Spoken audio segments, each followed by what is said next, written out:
Ya, saudara, eh, hari ini saya akan bicara tentang baptisan Roh Kudus. Ini memang di luar dari kebiasaan NJM yang biasa ngupas Alkitab.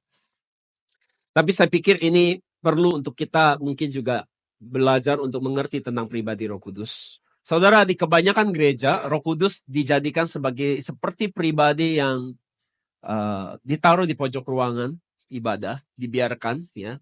Dan mungkin gereja banyak menekankan lebih banyak pengajaran tentang firman Tuhan. Ada lagi gereja yang lebih banyak mungkin tidak menekankan pengajaran firman Tuhan, tapi mengeksploitasi Roh Kudusnya, ya, diberdayakan begitu rupa, yaitu dalam arti kuasa-kuasanya yang lebih mungkin, ya, dieksploitasi.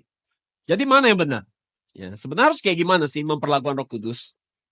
Jadi waktu kita lagi nyembah, Tuhan bicara sama saya. Sebenarnya memperlakukan Roh Kudus yang benar adalah saudara bukan mengeksploitasi kuasanya, ya.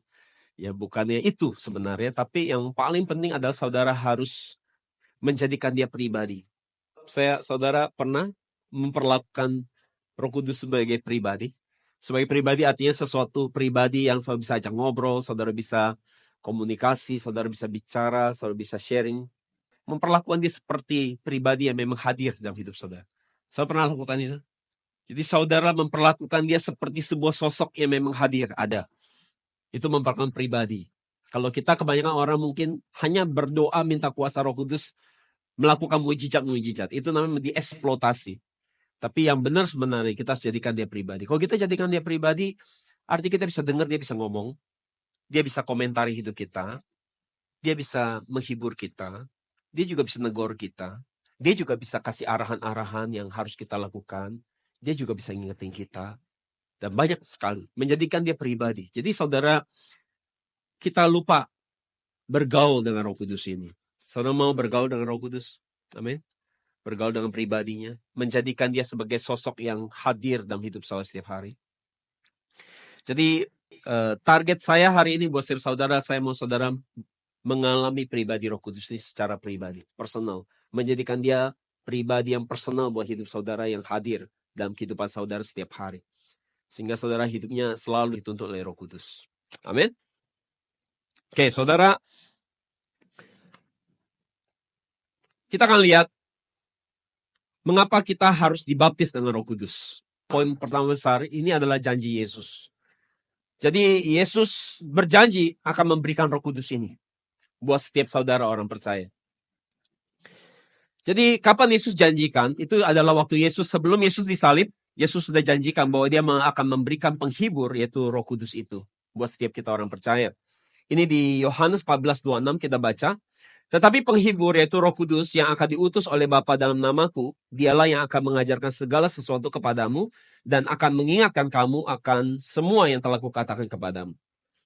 Jadi Roh Kudus ternyata berfungsi mengingatkan kita atau mengajar kita firman Tuhan. Jadi kalau kita bilang kita punya Roh Kudus, kita nggak suka belajar firman, perlu dipertanyakan sebenarnya kita ada Roh Kudus atau enggak. Kalau mau saya mau tanya berapa saudara di sini yang belum terima baptisan Roh Kudus, boleh katakan? Boleh lihat? Yang belum bisa bahasa roh. Ya, ciri orang terima baptisan Roh Kudus, dia berbicara dalam bahasa baru, bahasa roh. Oke. Ya, oke. Jadi sebelum Yesus disalib, dia sudah menjanjikan akan memberikan Roh Kudus ini. Dan kita sudah belajar 7 minggu berturut-turut tentang 7 firman di kayu salib, betul?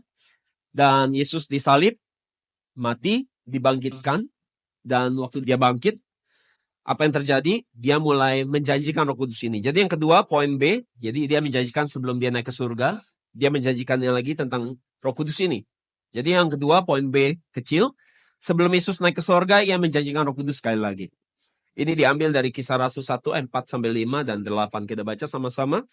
Sementara bersama-sama dengan mereka, ia memerintahkan mereka supaya tidak meninggalkan Yerusalem, tetapi menantikan janji Bapa. Yang katanya, kamu akan mendengar dariku. Karena Yohanes membaptis dengan air, tetapi kamu akan dibaptis dengan apa? Roh Kudus. Tidak lama dari sekarang, ayat 8. Tetapi kamu akan menerima kuasa kalau Roh Kudus turun ke atas kamu, dan kamu akan menjadi saksiku di Yerusalem dan di seluruh Yudea dan Samaria dan sampai ke ujung bumi. Dan yang ketiga, poin saya kecil, bahwa Roh Kudus berfungsi menggantikan peran Yesus di dunia. Jadi setelah Yesus naik ke surga, maka berikutnya yang menemani kita, menolong kita, menyertai kita, mengajar kita, itu adalah pribadi Roh Kudus. Ia menggantikan peran Yesus untuk menemani kita, menyemangati kita, menegur kita, memberikan kuasanya bagi kita. Itu sebabnya setiap kita perlu yang namanya Roh Kudus ini. Dan ini sesuai dengan Yohanes 14, 16, 17. Kita baca, aku akan minta kepada Bapa dan ia akan memberikan kepadamu seorang penolong yang lain, supaya menyertai kamu sampai kapan? Selama-lamanya. Yaitu roh kebenaran. Dunia tidak dapat menerima dia. Ya, dunia nggak mau dengerin dia, dunia tidak mau percaya dia, dunia ini tidak peduli dengan pribadinya. Sebab dunia tidak melihat dia dan tidak mengenal dia. Tetapi kamu mengenal dia sebab ia menyertai kamu dan akan diam di dalam kamu. Itu janji Yesus buat setiap kita. Bahwa Roh Kudus yang diberikan akan diam di dalam setiap kita. Jadi saudara, ada beberapa teolog yang berkata bahwa kepenuhan Roh Kudus hanya diberikan buat para rasul pada murid-murid Yesus. Di zaman sekarang itu tidak ada lagi. Itu hanya ada di zaman waktu era Pentakosta. Apakah seperti itu? Faktanya saudara, bukan hanya rasul-rasul yang menerima kepenuhan Roh Kudus, tetapi orang kafir bahkan. Orang kafir pun menerima Roh Kudus. Petrus dan Yohanes, bahkan Paulus pun mendoakan orang-orang untuk menerima baptisan Roh Kudus. Jadi saudara, suatu saat Filipus, dia telah melakukan penginjilan di kota Samaria, dan kota Samaria percaya kepada Yesus. Berkat pelayanan Filipus, dan Filipus banyak melakukan mujizat di sana, sehingga kota Samaria itu menjadi percaya kepada Yesus. Dan kemudian, Petrus dan Yohanes diutus untuk memfollow apa yang sudah dilakukan oleh Filipus, mereka kembali ke kota Samaria itu. Kisah Rasul 8, 14, 17. Kita baca. Pada waktu itu ketika rasul-rasul di Yerusalem mendengar bahwa orang Samaria, ya, bagi orang Yahudi, orang Samaria, orang kafir, sudah menerima firman Allah. Kenapa mereka orang kafir? Karena mereka punya darah campuran antara Yahudi dengan bangsa asing. Jadi itu sebabnya orang Yahudi nggak suka orang Samaria.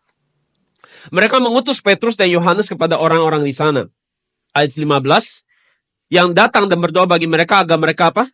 Menerima Roh Kudus. Jadi misi perginya adalah supaya apa? Mereka orang Samaria bisa terima Roh Kudus. Ayat 16, sebab Roh Kudus belum turun atas seorang pun dari mereka. Jadi mereka percaya pada Yesus, sama seperti kita hari ini, percaya Yesus, tapi Roh Kudusnya belum turun. Roh Kudusnya belum memenuhi hati kita. Dan kita baca, mereka hanya sudah dibaptis di dalam nama Tuhan Yesus. Itu ada baptisan Yohanes. Ayat 17, lalu Petrus dan Yohanes menumpangkan tangannya atas mereka, dan mereka menerima apa? Roh Kudus, orang Samaria. Jadi saudara, Petrus suatu saat juga diminta pertanggungjawaban karena Petrus telah masuk rumah orang kafir, ya, yang bernama Cornelius. Cornelius adalah seorang perwira Roma, ya, orang yang punya jabatan yang khusus. Dan Cornelius ini menerima baptisan Roh Kudus, menerima kepenuhan Roh Kudus. Dan Petrus katakan bahwa ia melakukan semua ini ketika dia diminta pertanggungjawaban itu karena Tuhan sendiri yang perintahkan dia untuk pergi ke rumah Cornelius. Dan Cornelius ini siapa? Cornelius ini adalah orang yang sungguh-sungguh percaya kepada Allah Yahweh. Walaupun dia orang kafir, tapi dia percaya kepada Allahnya orang Yahudi, Allah Yahweh. Dia hidup sungguh-sungguh, dia berbuat baik. Dan dia ikuti ya ajaran Allah Yahweh ini. Dan Petrus datang ke rumahnya, diperintahkan oleh Tuhan untuk mengajarkan firman di sana. Kisah Rasul 11, 15, 17 kita baca sama-sama. Dan ketika aku mulai berbicara, turunlah Roh Kudus ke atas mereka. Sama seperti dahulu ke atas kita. Petrus merujuk pada hari Pentakosta. Maka teringatlah aku akan perkataan Tuhan, Yohanes membaptis dengan air, tetapi kamu akan dibaptis dengan apa? Roh Kudus. Jadi jika Allah memberikan karunia kepada mereka sama seperti kita, pada waktu kita mulai percaya kepada Yesus Kristus, bagaimanakah mungkin aku mencegah dia? Kita lihat sekarang dengan Paulus. Paulus pun mendoakan orang di Efesus untuk menerima baptisan Roh Kudus. Kisah Rasul 19 ayat 1 kita baca. Ketika Apolos masih di Korintus, Paulus sudah menjelajah daerah-daerah pedalaman dan tiba di Efesus. Di situ didapati beberapa orang murid. Katanya kepada mereka, sudahkah kamu menerima Roh Kudus ketika kamu menjadi percaya? Akan tetapi mereka menjawab, dia apa? Belum. Bahkan kami belum pernah mendengar bahwa ada Roh Kudus. Seperti saudara mungkin hari ini. Lalu kata Paulus kepada mereka, kalau begitu dengan baptisan manakah kamu telah dibaptis? Jawab mereka, dengan baptisan Yohanes. Kata Paulus, baptisan Yohanes ada pembaptisan orang yang telah bertobat.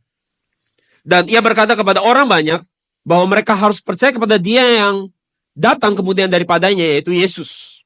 Ayat 5, kemudian mereka mendengar hal itu, mereka memberi diri mereka dibaptis dalam nama Tuhan Yesus. Perhatikan ayat 6, dan ketika Paulus menumpangkan tangan di atas mereka, apa? Turunlah Roh Kudus ke atas mereka, dan mulailah mereka berkata-kata dalam bahasa roh dan apa? Bernubuat. Ayat 7, jumlah mereka adalah kira-kira 12 orang. Oke?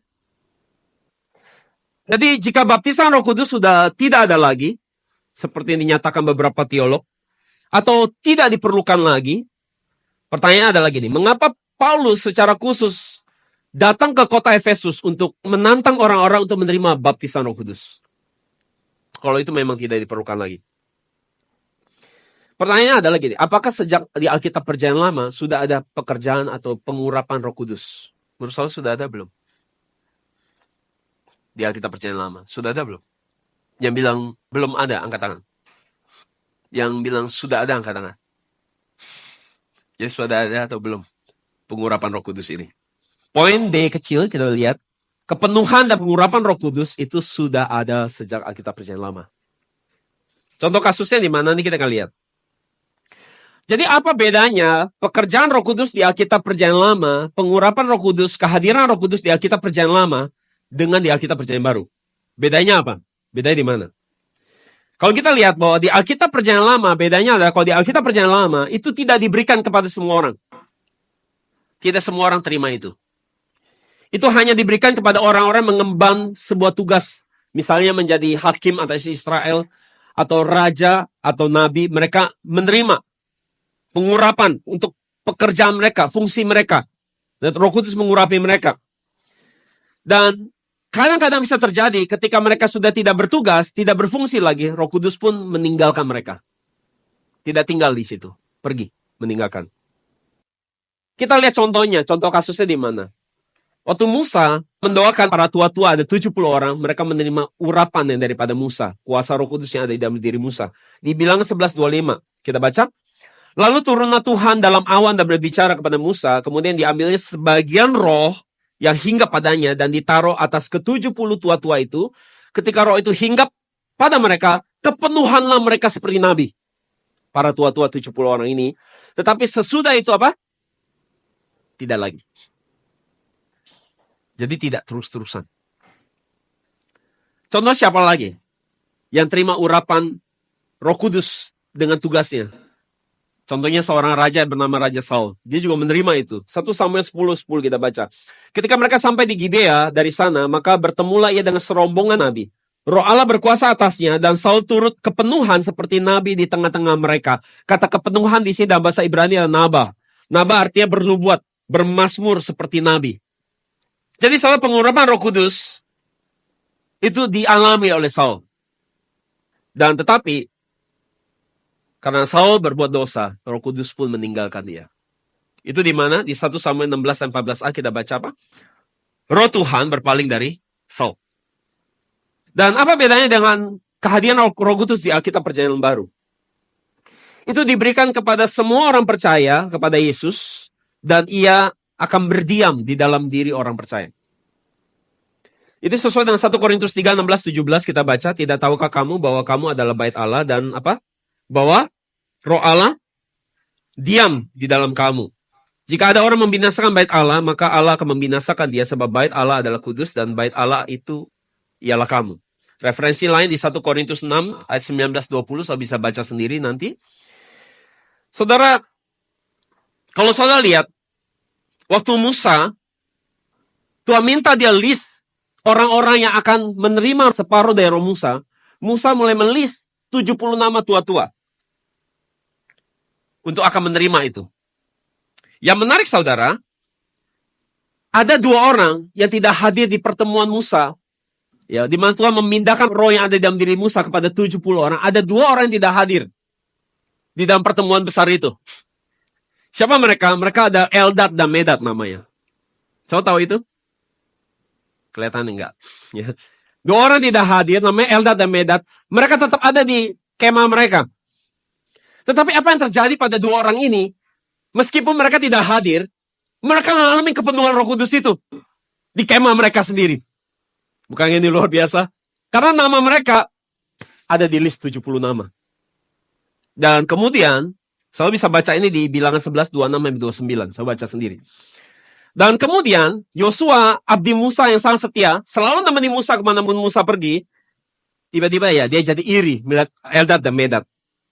Kita baca ayat 28. Yosua anak Nun, hamba Musa, sejak masa mudanya, berkata kepada Musa, Tuanku Musa, hentikanlah mereka. Jadi Yosua nggak suka. Kok mereka bisa begitu? Kan mereka nggak hadir. Harusnya nggak dapat dong, gitu kan. Tapi ternyata tetap dapat, meskipun tidak hadir. 29, lihat, perhatikan Musa jawab ini. Namun Musa berkata kepadanya, apakah kamu iri demi aku? Biarlah semua umat menjadi nabi. Ini hati Musa. Biar semua orang bisa jadi nabi. Jangan aku doang. Sehingga Tuhan memberikan rohnya kepada mereka. Ini hati Musa. Jadi kalau saudara lihat, di Alkitab Perjanjian Lama, tidak semua orang menerima Roh Kudus. Tetapi kalau saudara lihat kerinduan Musa, Musa mau semua orang mengalami kepenuhan Roh Kudus.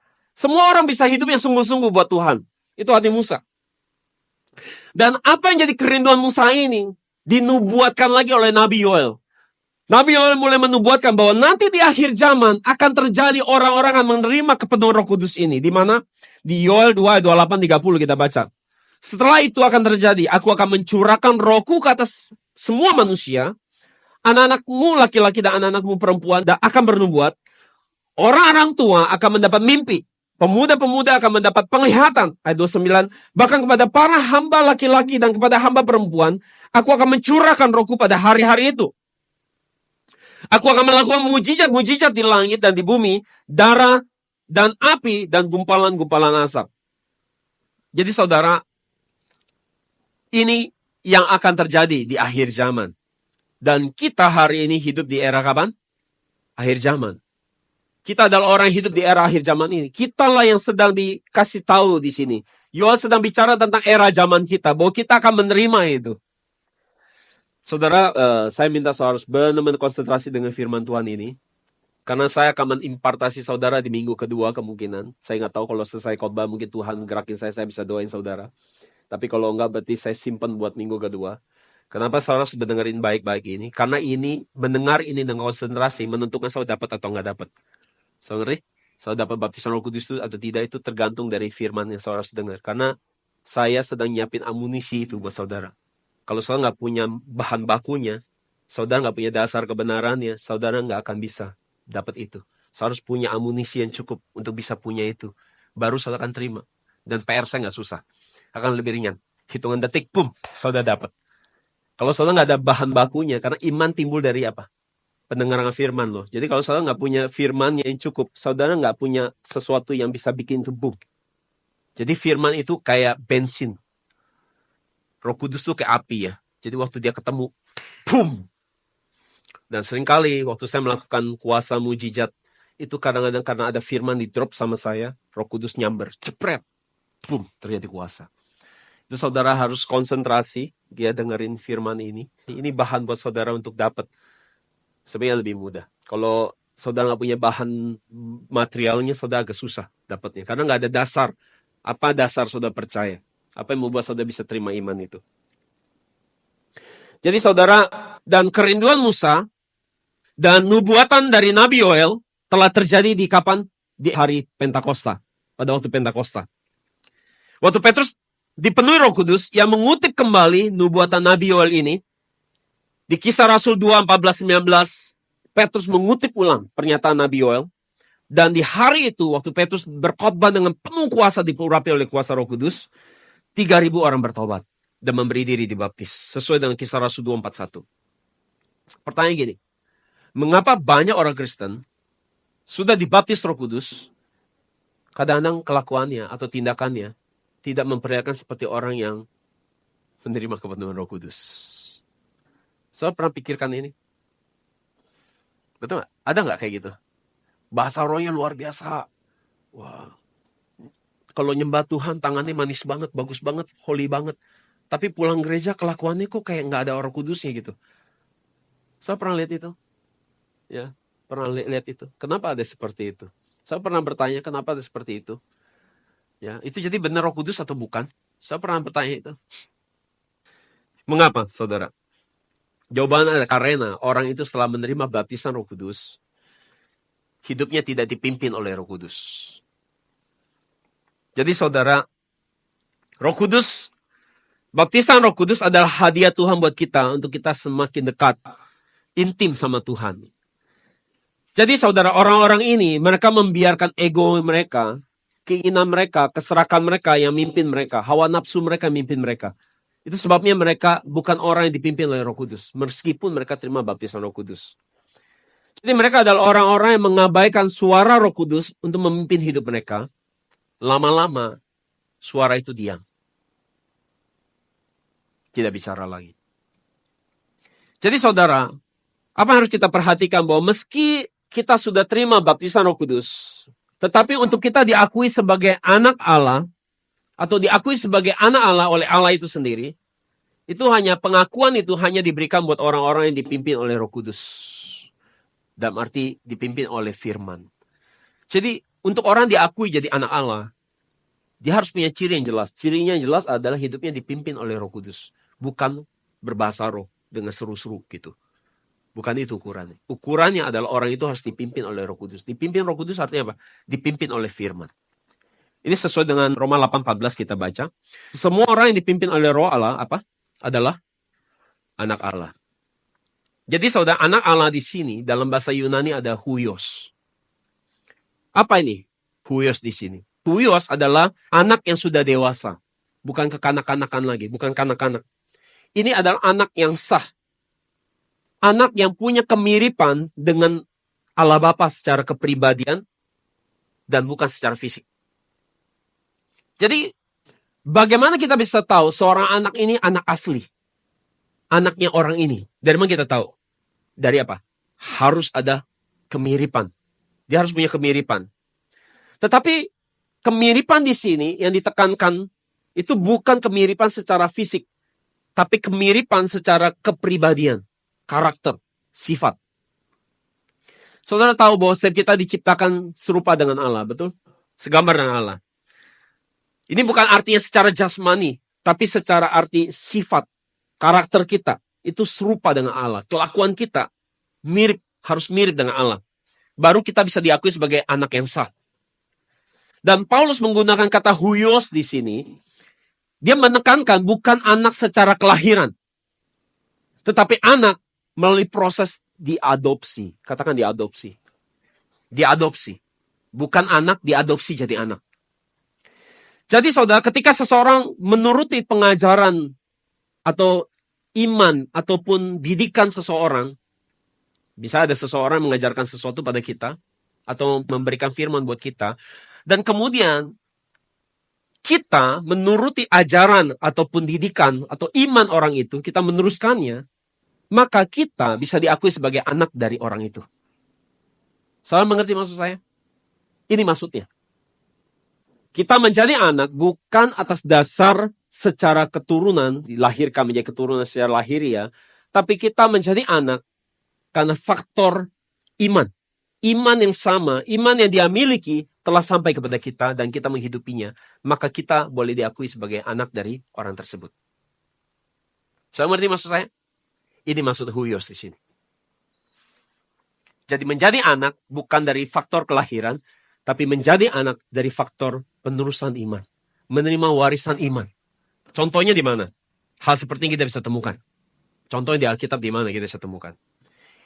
Ini kita bisa lihat dari silsilah Yesus. Silsilah Yesus di Matius 1. Tapi kita lihat, kita highlight, kita fokus yang ayat 3 dan 4. Kita baca. Kalau saya lihat, ada 4 nama yang saya mau saudara lihat, saudara bisa belajar di sini. Ada 4 nama. Di situ nggak di bold ya. Oke. So perhatikan. Ayat 3b kita lihat. Hesron memperanakan Ram. Betul? Ayat keempat. Ram memperanakan Aminadab. Aminadab memperanakan Nahason. Mungkin saudara kurang familiar dengan nama-nama. Jadi ada 4 nama saya minta saudara perhatikan. Ada 4 nama. Siapa saja urutannya? Hesron punya anak Ram. Ram punya anak Aminadab. Aminadab punya anak siapa? Nahason. Ada 4 nama. Pertanyaannya adalah, kalau saya lihat, ini ada silsilah Yesus. Ini nanti dari ujungnya, dari Abraham turun terus, sampai nanti ujungnya Yesus. Ya. Jadi saudara, ini adalah garis keturunan Yehuda. Yusuf suami dari Maria, itu dari garis keturunan Yehuda. Jadi saya melihat Matius adalah garis silsilah dari garis keturunan Yusuf sampai kepada Yesus. Pertanyaan gini, apakah ini adalah urutan yang tidak terputus secara garis keturunan? Sesuai catatan Matius ini. Apa benar ini adalah urutan yang berkesinambungan? Berapa banyak yang setuju ini urutan berkesinambungan? Angkat tangan. Oke. Yang lain apa? Tidak setuju. Yang tidak setuju? Kenapa tidak setuju? Dasarnya apa? Alkitab sudah tulisnya begitu soalnya. Ini anaknya si ini anaknya si ini. Kenapa tidak setuju? Kenapa tidak setuju? Kita lihat sekarang. Hesron dengan Ram. Kenyataannya memang Hesron adalah bapaknya Ram secara kelahiran. Okay? Siapa Hesron dan Ram? Hesron dan Ram adalah orang generasi awal yang masuk ke Mesir. Sesuai dengan catatan Kejadian 46 ayat 12. Jadi Hesron dan Ram ini adalah memang bapak dengan anak. Oke? Secara kelahiran. Jadi iman Hesron memang turun kepada anaknya Ram. Akan tetapi kita lihat apakah Ram itu bapak daripada Aminadab. Betul nggak? Ini pertanyaan buat kita. Apakah Ram itu bapak dari Aminadab? Kita akan, kalau gitu, kita harus cari tahu siapa Aminadab ini dan siapa Nahason ini. Nah, saudara, untuk jawab ini, kita bisa tahu dari mana. Kita bisa tahunya begini. Orang-orang ini, Aminadab dan Nahason ini, mereka adalah orang yang hidup di zaman seperti apa? Itu sebabnya penting kita belajar silsilah. Ini rekonstruksi ulang namanya. Kalau enggak, kita jadi nggak bisa belajar hal-hal yang tersembunyi. Jadi Aminadab, dia punya seorang anak perempuan namanya Eliseba. Oke? Dan Eliseba punya kakak laki-laki namanya siapa? Tebak? Nahason. Keluar kecepatan, Bu. Ya. Namanya Nahason. Nah, jadi saudara, Nahason dan Eliseba itu kakak beradik. Berarti jelas, Aminadab memang benar bapaknya siapa? Nahason. Secara apa? Kelahiran. Dan memang iman Aminadab telah turun kepada anaknya namanya Nahason. Dan kalau kita bilang ini silsilah Yesus adalah silsilah orang yang punya iman, berarti kita bisa yakin bahwa Aminadab harusnya orang punya iman. Punya iman yang baik. Makanya namanya dicatat, dimasukin jadi, kalau orang Cina tuh dulu ada apa? Silsilah kan? Nah, diurut-urut, engkongnya siapa? Nah ini. Yang di sini silsilah Yesus itu yang dicatat orang-orang yang punya iman, yang bisa masuk namanya di situ. Ini namanya keren nih, nama-nama orang yang diakui sama Tuhan, mau dicatat namanya. Bagaimana kita bisa tahu bahwa Aminadab ini orang yang beriman dengan baik? Kenapa? Karena Aminadab menikahkan anak perempuannya kepada siapa? Harun. Siapa Harun? Harun adalah imam besar pertama di padang gurun. Imam besar pertama yang dimiliki Israel. Ini gembala dengan jemaat 2 juta orang. Itu Harun. Jadi Aminadab telah membuat keluarganya terkoneksi sama yang namanya keluarga imam besar. Jadi kita bisa yakin bahwa Aminadab adalah orang yang religius, orang yang rohani. Betul apa ya? Ini sesuai dengan Keluaran 6 ayat 23, 1 Tawarik 2 ayat 10. Jadi saudara, kalau begitu kita tahu Harun adalah gembala atau imam besar yang memimpin bangsa Israel keluar ke padang gurun. Tadi saya sampaikan bahwa Hesron dan Ram adalah orang yang awalnya masuk ke Mesir. Sedangkan sekarang Aminadab dan Nahason adalah orang yang hidup di era keluar dari Mesir. Berarti artinya apa? Sudah pasti maka Ram dan Aminadab itu bukanlah anak dan bapak secara garis keturunan. Jadi kalau saya lihat tabel di depan saudara, Hesron dan Ram ini adalah orang yang masuk di awal masuk ke Mesir. Sedangkan Aminadab dan Nahason adalah orang-orang yang di penghujung akhir hidup di Mesir. Mereka yang pergi untuk Exodus, mereka keluar untuk Exodus. Ini Aminadab dan Nahason. Maka dari jarak antara Hesron dan Ram menuju ke Aminadab, maka itu artinya bangsa Israel tinggal di Mesir berapa tahun? 430 tahun. Maka artinya 430 tahun kemudian baru muncul Aminadab dan Nahason. Tapi sekarang Alkitab bilang bahwa Ram adalah bapak Aminadab. Itu artinya apa? Setelah 430 tahun kemudian Tuhan baru menemukan ada orang yang imannya sungguh-sungguh yang namanya Aminadab. Dan Aminadab telah meneruskan iman daripada Ram. Seperti itu Alkitab mencatat. Maka Alkitab mengakui bahwa Ram punya anak yang imannya sama seperti dia. Itu namanya Aminadab. Saya ngerti maksud saya? Bisa ikutin? Maka antara Hesron dan Aminadab, Ram dengan Nahason, itu terpaut 430 tahun.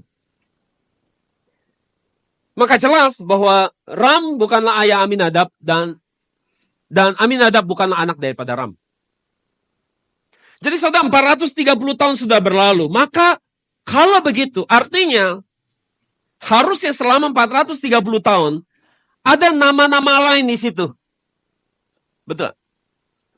Betul?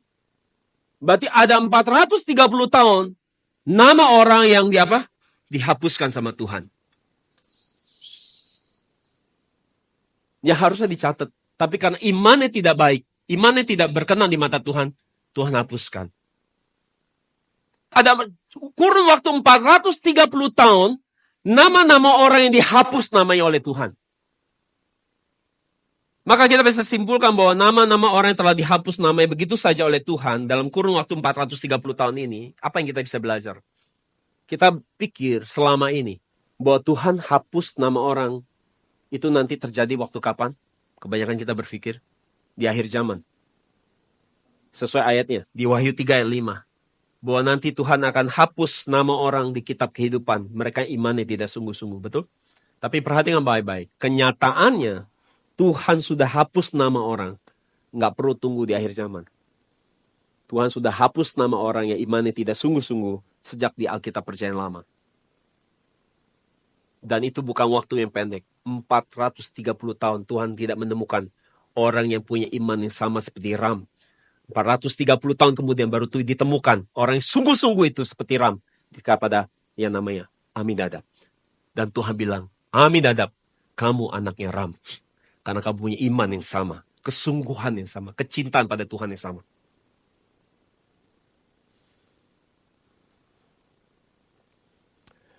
Jadi Tuhan tidak tertarik dengan hidup orang-orang yang selama 430 tahun ini.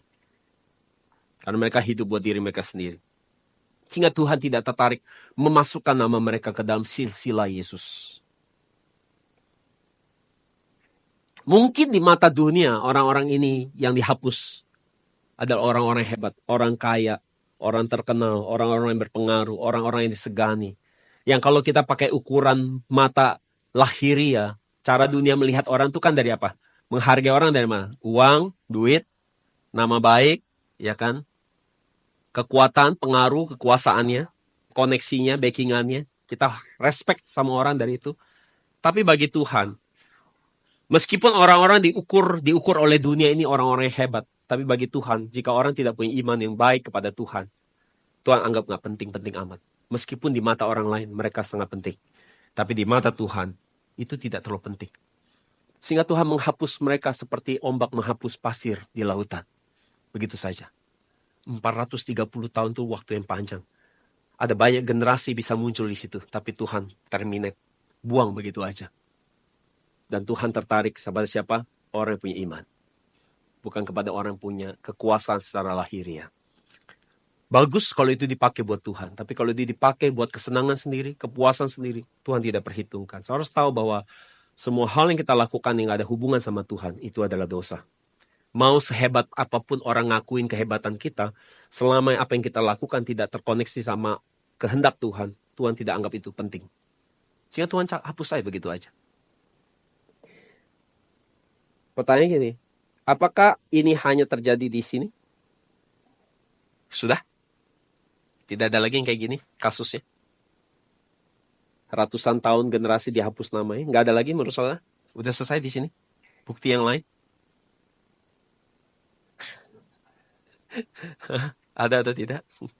Kita lihat contoh lagi yang lain. Matius 1 ayat 5. Salmon memperanakan Boas dari Rahab. Boas memperanakan Obed dari Rut. Obed memperanakan Isai. Isai ini nanti jadi bapaknya siapa? Daud. Oke. Salmon jelas bukan bapak daripada Boas. Tapi Alkitab bilang Salmon adalah bapaknya Boas. Siapa Salmon? Siapa Salmon? Bingung ya, banyak banget nama.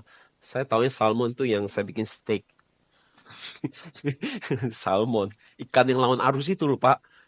Ya, yang demi bergenerasi punya anak, mereka harus lawan arus, lompat-lompat di atas. Salmon. Yang omega 3-nya bagus banget. Salmon. No. Siapa Salmon? Saya ingat dua pengintai yang diutus. Ada dua pengintai yang diutus. Salah satunya namanya Salmon. Tahu ingat seorang pelacur yang menolong dua pengintai sehingga berjasa besar sehingga Israel bisa menaklukkan Kanaan yang namanya Rahab. Nah, Salmon ini menikah dengan pelacur ini yang namanya Rahab. Makanya ada satu dari silsilah Yesus. Alkitab adalah buku paling jujur. Saya harus tahu itu. Tidak ada ketipuan, tipu-tipu di situ. Dia sangat jujur. Buku yang berani mencatat di dalam silsilah Tuhannya adalah seorang pelacur. Itu adalah Alkitab. Rahab adalah seorang pelacur yang dicatat namanya dimasukkan karena imannya. Masuk ke dalam silsilah Yesus. Jadi apapun latar belakang saudara. Asal saudara diberi buat hidup saudara buat Tuhan. Meskipun saudara hina seperti Rahab. Saudara pun namanya bisa diakui oleh Tuhan. Dan Boas jelas tidak hidup sejaman dengan Salmon. Jadi saudara dari Salmon sampai kepada Boas terpaut berapa tahun? Boas dan Salmon itu terpaut berapa tahun? 300 tahun. Lama pendek? Lama sekali. Jadi ada 300 tahun generasi yang namanya dihapuskan dari silsilah Yesus. Jadi gini, di waktu 300 tahun ini, nama-nama yang dihapus dalam generasi ini zaman apa yang udah dihapus? Yang tidak ada satupun orang yang punya iman yang baik dari era ini. Saya mau tahu itu dari zaman penaklukan Kanaan, dari era pendudukan Kanaan, penaklukan Kanaan, sampai ke zaman hakim-hakim, itu tidak ada orang yang temukan iman yang benar. Baru munculnya nanti 300 tahun kemudian di Boas. Jadi karena kebobrokan iman, maka ada orang-orang yang dihapus namanya. Dianggap Tuhan gak penting. Maka jelas hari ini bahwa Ram bukanlah ayah dari Aminadab secara kelahiran, dan Salmon bukanlah ayah daripada Boas. Jadi mengapa kita mencatat Aminadab, anak Ram, Boas, anak Salmon? Karena penerusan iman yang murni telah dilanjutkan dari Ram ke Aminadab, dari Salmon kepada Boas. Jadi meski mereka bukan orang tua kandungnya. Jadi meski kita juga gak pernah ketemu dengan Yesus, itu sebabnya kita adalah anak Allah, bukan dari kelahiran, tapi anak Allah dari apa? Iman. Karena iman. Kita gak pernah ketemu Yesus, tapi asalkan kita meneladani kehidupan Yesus. Di Alkitab orang yang dicatat sebagai anak yang berkenan itu siapa? Itu adalah Yesus. Allah Bapa sendiri mengakui dia. Kalau Alkitab sebut dia adalah kakak sulung kita, bahasa Chinese koko kita, koko sulung. Tuako ya. Koko terbesar ya. Abang terbesar kita. Sesuai dengan Roma 8:29, dia adalah kakak sulung kita. Dan kita sebagai saudaranya, adik-adiknya, asal kita meneladani kakak kita aja, ikut jejaknya, melakukan seperti apa yang dia lakukan, kita lakukan. Karena Bapak kita, Allah Bapak, udah ngakuin dia, kita belum diakui. Karena Allah Bapa sudah ngakuin dia, asal kita ngikutin dia punya langkah, jejak langkahnya, ketaatannya, kesungguhannya, hati komitmen dia kepada Allah Bapa, maka kita semua pun bisa diakui sebagai anak Allah. Dan sehingga nama kita bisa dimasukkan juga ke dalam silsilah kakak kita, Yesus Kristus hari ini. Yang senang bilang amin. So senang dengan kebenaran ini. Jadi gak usah pusing mikirin gimana jadi anak yang berkenan. Lihat aja Yesus. Lihat aja hidup Yesus. Ikuti aja. Karena Bapak udah ngakuin dia. Bapak belum ngakuin kita. Tapi asal kita hidup seperti Yesus, komitmennya, ketaatannya, maka kita pasti diakui jadi anak Allah. Bukan menurut kelahiran, tapi menurut iman. Itu yang Paulus beritahu buat kita. Jadi apa artinya dipimpin Roh Kudus? Dipimpin Roh Kudus artinya dipimpin oleh firman. Jadi saudara, terima baptisan Roh Kudus itu satu hal. Tetapi untuk dijadikan anak, diakui anak, itu satu hal yang lain. Kalau kita memang anak, kita harus dites DNA-nya. Kita punya DNA-nya Allah Bapa nggak dalam diri kita. Dan baptisan Roh Kudus tidak menjamin orang punya DNA-nya Allah Bapa. Karena itu sebuah hadiah. Karena untuk punya DNA Allah Bapa, kita harus punya kepribadian, karakter yang sama. Jadi untuk kita diakui benar-benar anak, itu harus diuji. Ya, lewat persoalan hidup, lewat masalah, lewat apapun yang ada di hidup kita alami. Itu dites kira-kira kita punya DNA itu nggak? DNA anak Allah. Dan ciri orang punya DNA anak Allah adalah mereka dipimpin oleh Roh Kudus. Dan dipimpin Roh Kudus ini artinya apa? Bukannya bahasa roh, bukan itu loh. Dipimpin Roh Kudus artinya orang yang dipimpin oleh firman. Karena Roh Kudus itu sendiri bicara firman. Sesuai dengan Yohanes 6:63b kita baca. Perkataan-perkataan yang kukatakan kepadamu, perkataan-perkataan di sini artinya firman, adalah apa?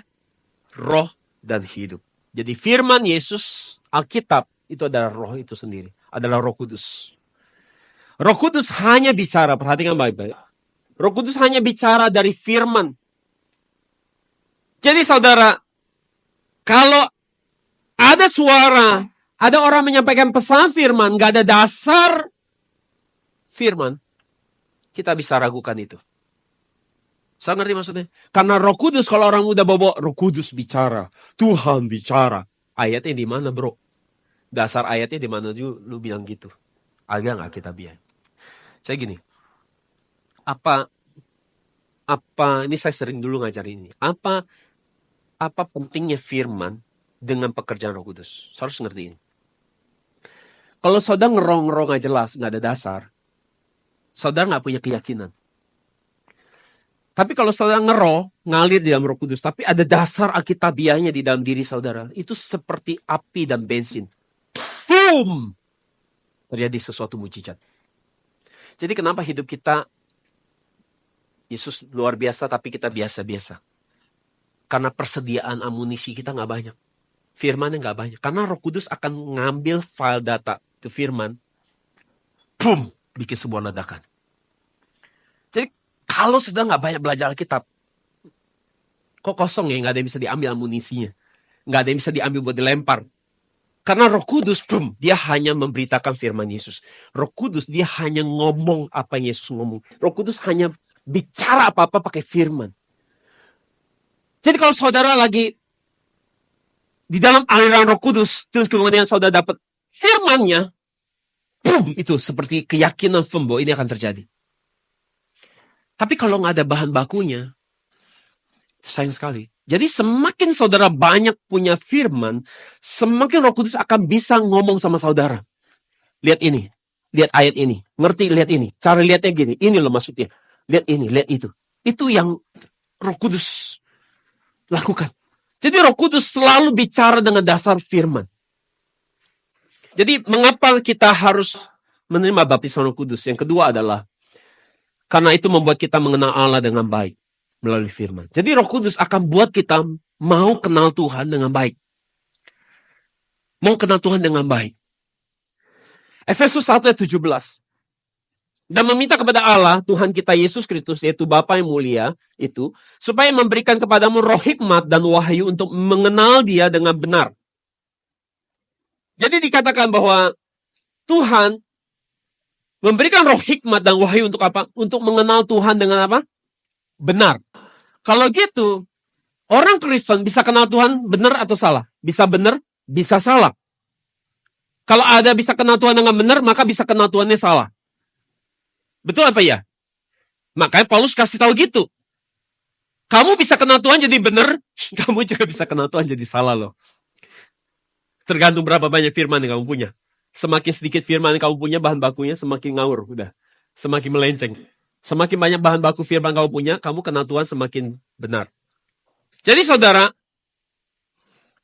Tuhan yang salah ada Tuhan yang tekankan hanya Tuhan itu kasih, Tuhan itu penyembuh. Tapi Tuhan yang adil, Tuhan yang bisa membalas kejahatan, itu tidak ditekankan. Jadi itu kurang utuh Tuhannya. Banyak orang Kristen, mereka mengaku kenal Tuhan. Perhatikan ini yang penting. Banyak orang Kristen mengaku kenal Tuhan, tetapi belum tentu Tuhan mau mengakui kenal dia. Saya tahu fakta ini? Itu sesuai dengan Matius 7, 21-23. Jadi ciri-ciri orang kenal Tuhan dengan baik, itu bukan diukur dari berapa mujizat yang dia alami, berapa banyak dia bisa bikin mujizat, atau diukur dari berapa saudara ngalamin banyak mujizat, atau saudara ngalamin banyak dijawab doanya oleh Tuhan. Orang yang Tuhan mau akui, Tuhan kenal adalah orang yang apa? Akui bahwa orang itu apa? Dia kenal baik isi Alkitab. Dan Alkitab itu adalah pribadi Allah sendiri. Dan dia melakukan isi Alkitab. Itu baru diakui Tuhan. Tuhan mau kenal. Karena kalau soal lihat semua yang bikin mujizat. Di Matius 7, 21, 23. Tuhan tolak. Maaf. Dan Tuhan bilang kamu tidak melakukan kehendak Bapakku. Dan kehendak Bapa itu apa? Melakukan isi Alkitab. Bukan hanya bikin mujizat. Saya bisa lihat bahwa orang yang diakui Tuhan adalah orang yang melakukan firman. Saya bisa lihat referensinya di Yohanes 8:13, Yohanes 14:15. Kita baca Yohanes 14:15. Jikalau apa? Kamu mengasihi aku, kamu akan apa? Menuruti apa? Beberapa perintahku. Baru sadar. Jika engkau mengasihi aku, engkau akan melakukan ya 20% perintahku. Kalau engkau mengasihi aku, engkau akan melakukan apa? 50%? Apa artinya segala? Segala. Semua. 100%. Saya tanya Tuhan, mana bisa kita melakukan 100%? Ya, kalau baru mau mulai udah bilang mana bisa, itu artinya niat nggak? Nggak niat. Tapi saya bilang, Tuhan saya mau. Tapi saya tahu rasanya nggak bisa nih. Kita melakukan firman 100%. Tapi Tuhan saya mau. Dan Tuhan akan kasih kemampuan. Perlahan-lahan saudara bisa fulfill. Melakukan firman Tuhan. Seperti yang Tuhan mau. Pertanyaan gini ya. Kita harus kenal Tuhan seberapa kenal. Jadi kenal Tuhannya ukurannya sampai seberapa kenal. Kalau kita lihat Efesus 1:17. Kata mengenal di sini adalah epignosis. Epignosis ini artinya apa? Mengenal dengan tepat dan akurat. Kenalnya sampai seperti apa? Tepat dan akurat. Sehingga bisa membedakan mana yang baik, mana yang salah. Maka ciri orang yang hidupnya dipimpin oleh Roh Kudus. Dia memiliki kerinduan untuk mengenal Tuhan secara mendalam. Bukan sekedarnya. Bukan asal lewat. Tapi bukan kenal yang dangkal. Bukan mengenal secara dangkal. Tapi mengenal dengan sangat dalam. Sangat presisi. Sangat detail.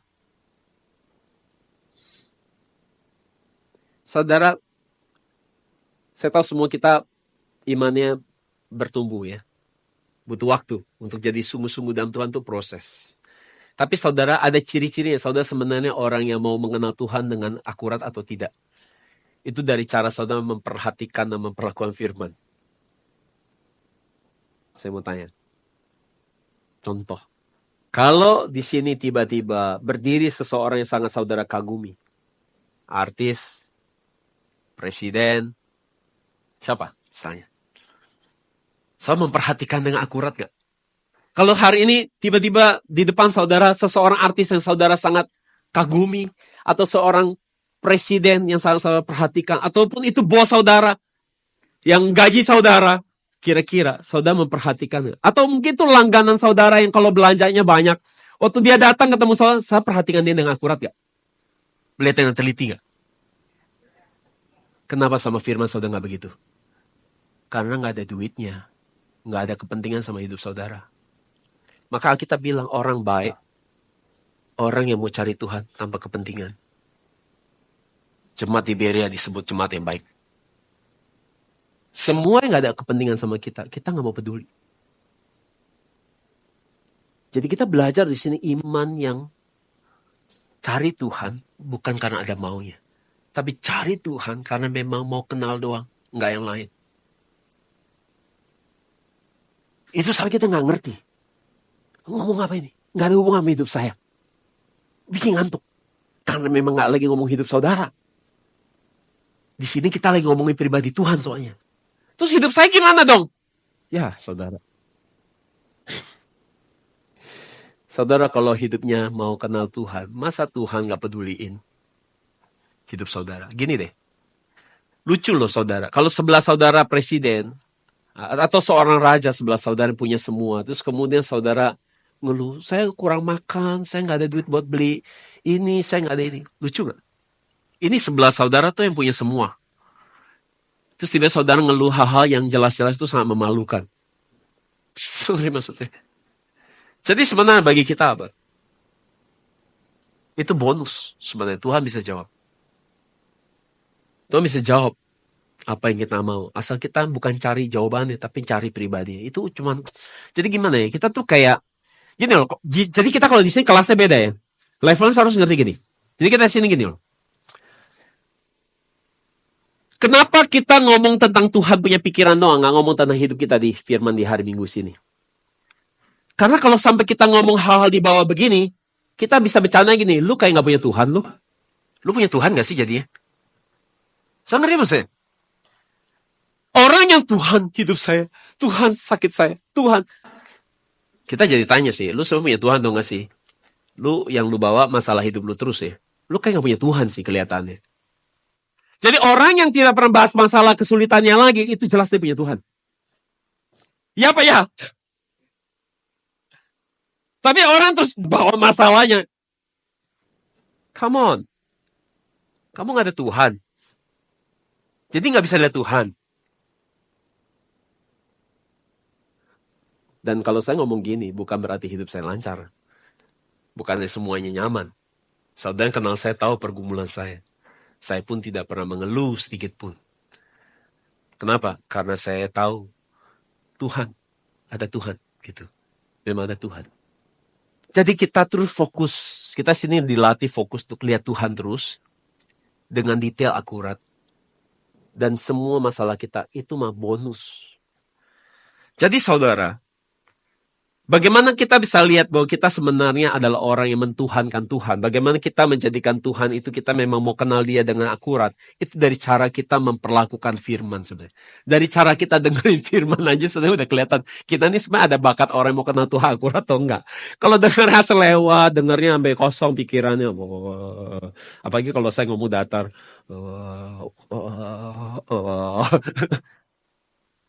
Jadi yang dilatih bukan matanya. Yang dilatih telinganya. Dan saya berharap cuma NJM bisa dengar firman kayak gitu. Itu cara saudara menghormati Tuhan. Itu bagaimana saudara lihat dengan akurat. Lihat secara dekat. Tetapi orang Kristen kebanyakan gak mau. Mereka gak peduli. Mereka gak mau kenal Tuhan yang akurat. Dan hikmat mengajak orang untuk kenal Tuhan secara akurat digambarkan di Amsal 1 ayat 20 sampai 22. Amsal 1 20 22 kita baca. Hikmat berseru nyaring di jalan-jalan, di lapangan-lapangan ia memperdengarkan suaranya. Di atas tembok-tembok ia berseru-seru, di depan pintu-pintu gerbang kota ia mengucap kata-katanya. Berapa lama lagi hai orang-orang yang tidak berpengalaman, kamu masih cinta kepada keadaanmu itu. Pencemooh masih gemar kepada cemooh, dan orang bebal benci kepada pengetahuan. Lihat. Jadi orang Kristen kebanyakan telah menolak hikmat, yaitu firman Tuhan, dengan menolak belajar firman sungguh-sungguh. Mereka tidak sadar dengan mereka menolak untuk belajar firman, mereka telah menolak pekerjaan Roh Kudus. Karena pekerjaan Roh Kudus adalah mengajak kita untuk kenal Tuhan dengan baik lewat Alkitab. Dan sebutan mereka adalah orang yang tidak berpengalaman, pencemooh, ngomong sesuatu yang nggak dimengerti. Orang kalau nggak ngerti, bisa apa? Mencemooh. Tapi kalau orang udah semakin baik ngerti, baik tutup mulut diam. Lu kalau nggak ngerti istilahnya, jangan ngomong. Itu nggak kapasitas lu. Lu bukan pendeta, nggak pernah belajar Alkitab, jangan ngomong tentang Alkitab. Lu dokter ngomong Alkitab, nggak belajar Alkitab, lu ngomong dokter aja. Kasih pendeta yang udah belajar ngomong. Tapi juga banyak pendeta yang bikin orang sakit hati. Kagak belajar, kankernya sembuh, bisa ngomong Alkitab di mana-mana. Harusnya sembuh, lu belajar dulu Alkitab. Baru nanti didikannya jadi benar. Itu bikin pusing memang dunia kekristenan. Jadi orang hari ini ngalami mujizat, pum, jadi pendeta. Pum, jadi pastor. Nyebut diri pastor. Jadi saudara, pencemooh, bebal. Bebal itu apa? Bebal itu gimana? Dikasih tahu 1 tambah 1, 2. Ya kan? 3. 1 tambah 1, 2. Enggak 3. Nah itu bebal. 1 tambah 1, 2 loh yang benar. Kalau gue mau 3, lu mau apa? Nah itu bebal. Nggak bisa dibilangin. Udah nggak tahu sotoy. Dikasih tahu pun ngotot. Nah itu jangan urusan sama kayak gitu. Saya terbebannya buat orang Kristen yang udah banyak baca Alkitab nggak ngerti. Saya mau kasih tahu. Saya pun dulu kayak gitu. Mari kita belajar lebih banyak. Jadi apa yang terjadi kalau orang nolak firman? Nolak pekerjaan Roh Kudus ini. Amsal 1:24-30. Saya baca sendiri ayatnya.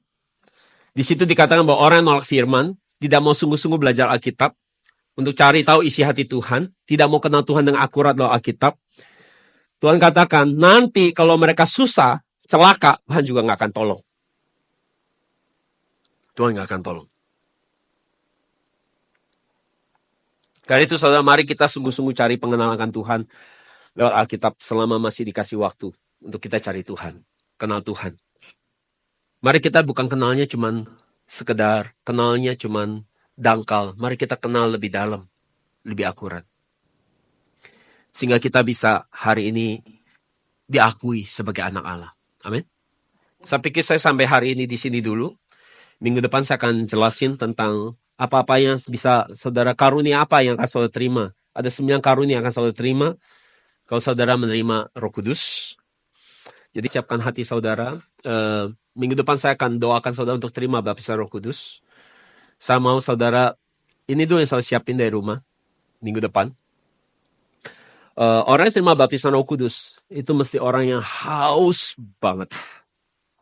Ini contoh ya, waktu di PRJ kemarin dulu ya, ada pameran food, saya ingat banget.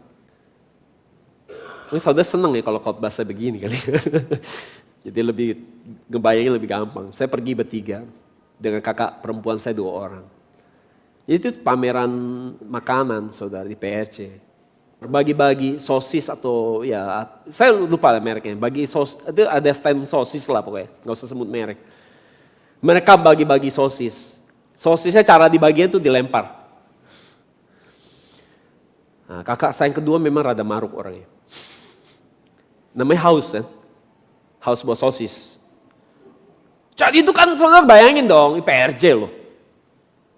Kemayoran. Itu yang mau sosis gratis bukan cuma kakak saya loh. Banyak orang di situ. Wah rame banget. Saya orang kayak gitu. Saya nggak suka yang gitu loh. Tapi saya mau dapat gak? Ya kalau gratis saya juga mau gitu. Namanya gue gratis. Jadi apa yang saya lakukan? Ya saya berdiri seperti orang lain. Tapi cara berdiri saya waktu saya lihat kakak saya beda dong. Kakak saya berdiri dengan penuh pengharapan, mata berbinar-binar. Kalau saya berdiri gimana? Ya saya berdiri doang. Dan saya tahu siapa yang dapat sosis? Kakak saya lah. Yang saya? Ya kagak dapat. Orang mentalnya saya, ya boleh dapat, boleh enggak. Nah itu baptisan Roh Kudus. Kayak gitu. Kakak saya, segala cara lah gitu. Udah nggak ada kelihatan kalem-kalemnya gitu loh. Nggak ada lagi yang, menurut saya agak barbar sih gitu ya. Sampai kayak gitu. Kayaknya maruk banget gitu. Tapi dia dapat 2 lagi. Saya nggak dapat apa-apa. Orang gaya berdirinya, dia akan nerobos terus di tengah keramaian, dia terobos terus. Saya yang nggak dapat apa-apa. Orang saya kayak gini. Nah, sama sosis saudara boleh begitu.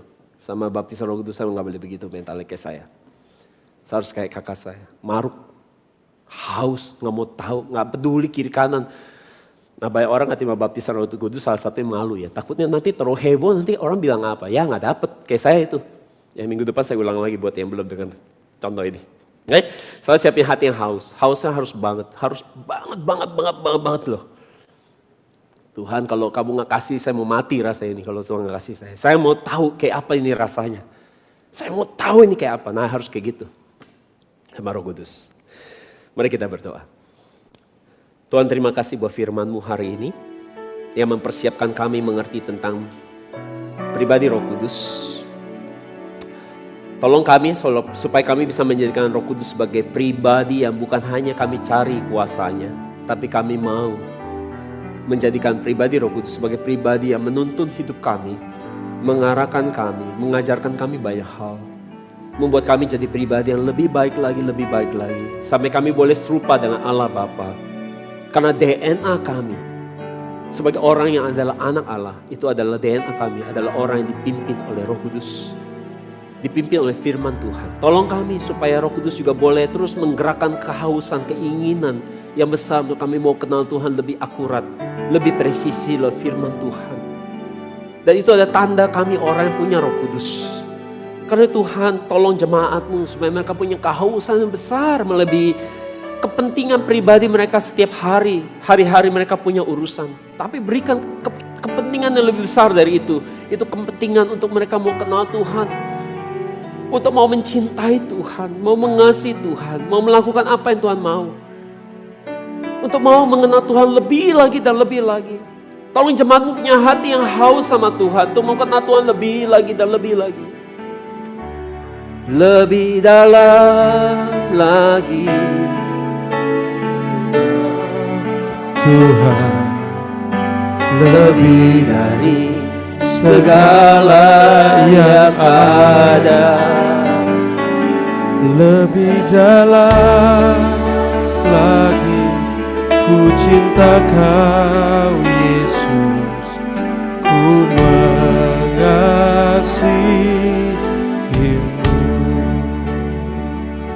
Mari kita jangan jadi orang yang seperti gak ada Tuhan dalam hidup kita, yang mencari mujizat, mencari kesembuhan, mencari jawaban doa. Seperti orang yang tidak ada Tuhan dalam hidup kita. Tapi mari kita mau cari pribadi Tuhan, mau cari kenal Tuhan. Masakan Tuhan sama orang yang dekat sama dia gak lihat hidup saudara, dia gak lihat rekening uang di bank saudara. Masakan Tuhan orang yang dekat dalam hidup saudara, kalau saudara dekat pada dia gak lihat sakit saudara, kalau saudara sedang sakit. Jadi mari kita cari Tuhan karena pribadinya, bukan cari jawaban doanya. Jangan mengeksploitasi Tuhan. Kalau saudara mencintai dia, mengasihi dia, melakukan apapun buat dia, masa dia gak lihat hidup saudara? Masa dia gak tahu bahwa saudara butuh ini dan butuh itu? Mari hari ini kita ketemu Tuhan, cari Tuhan. Karena kita mau kenal pribadinya.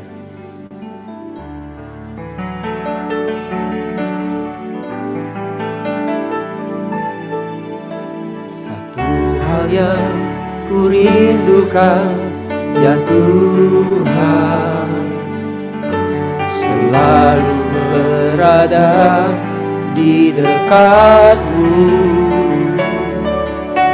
Dengan segenap hati, dengan segenap jiwa, ku menanti di hadirat-Mu.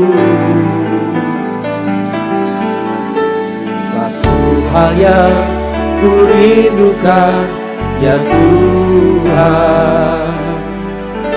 selalu berada di dekat-Mu. Dengan segenap hati, dengan segenap jiwa, ku menanti di hadirat-Mu. Saya percaya kalau Tuhan di dekat saudara, apapun yang saudara mau sebenarnya Tuhan udah tahu. Mari kita bangkit berdiri. Sebagai orang percaya bahwa kita punya Tuhan, dan Tuhan tahu apa yang sedang kita alami. Dan mari kita cari mau kenal Dia. Dan kita percaya apa yang jadi kebutuhan kita, Dia lihat, Dia tahu. Kalau saudara sedang menangis, saudara tahu bahwa Tuhan pun sedang menangis dengan keadaan saudara. Kalau saudara sedang bersusah hati buat sakit saudara, saudara tahu bahwa Tuhan pun sedang bersusah hati buat keadaan itu. Tapi mari kita percaya, kalau kita belum menerima jawaban, karena Tuhan sedang membentuk hati kita untuk jadi orang yang siap mengerti hati Tuhan. Mari kejar pribadinya, jangan kejar tangan dan kuasa. Kejar hatinya, maka kau akan dapat bonus. Tangannya, kuasanya.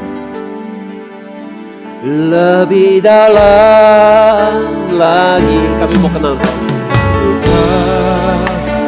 Tuhan, lebih dari segala yang ada. Lebih dalam lagi ku cinta Kau Yesus. Hadirin Tuhan sekarang. Hadir sekarang buat setiap kami. Lebih dalam Alabashantara lama-lamu Kira lama syadu Kira lama syandara lalamu. lebih dalam lagi Engkau Tuhan, kami mau Engkau Tuhan.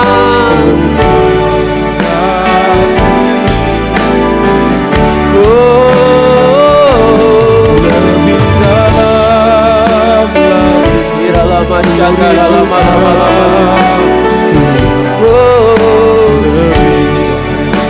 segala Yang ada lebih dalam lagi ku cinta Kau Yesus, ku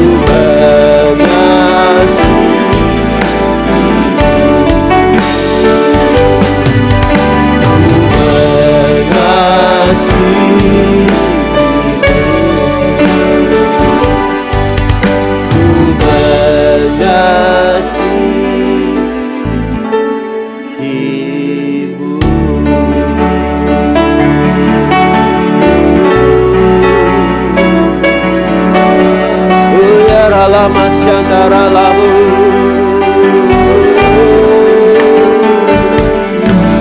Kira lama syandara lama-lamu